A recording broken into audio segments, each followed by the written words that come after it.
August म्हणजे लोकमान्य टिळक यांची पुण्यतिथी आणि आजच माझ्या ताईला ज्या शाळेत शिकलेली त्याच शाळेत तिला अध्यक्ष म्हणून बोलवले. तर चला तर आपण व्हिडिओ बघूया.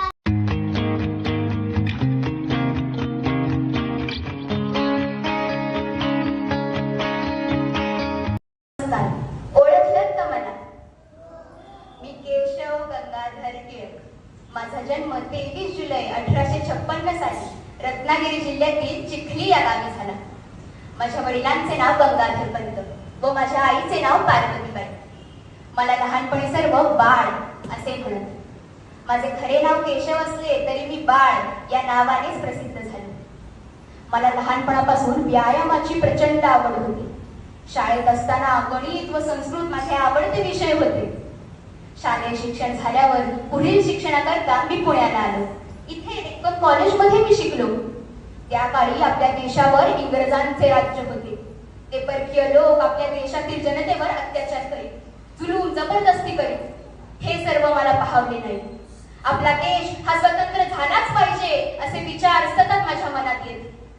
त्या काळी शिक्षणाची परिस्थिती फारशी चांगली नव्हती.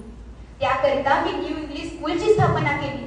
आपल्या लोकांच्या मनात स्वातंत्र्याचे विचार निर्माण करण्यासाठी मी केसरी व मराठा अशी वर्तमानपत्रे काढली.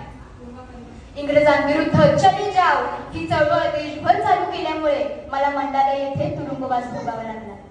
तिथे मी गीता रहस्य हा ग्रंथ लिहिला. आपल्या देशाचे पारतंत्र्य, इंग्रज करीत असलेला अन्याय सहन न झाल्याने मी एक सिंह गर्जना केली आणि जी आजही प्रसिद्ध आहे. स्वराज्य हा माझा जन्मसिद्ध हक्क आहे आणि तो मी मिळवणारच.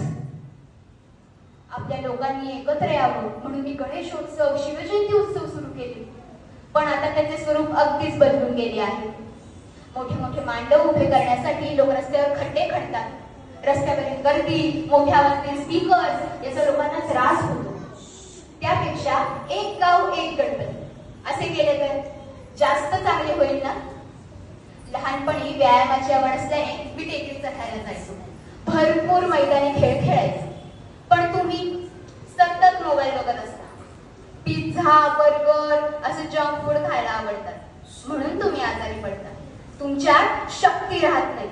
म्हणून मुलींनो भरपूर मैदानी खेळ खेळा, काटक बना, पाणीदार व्हा आणि आपल्या देशाचं नाव उज्ज्वल करा.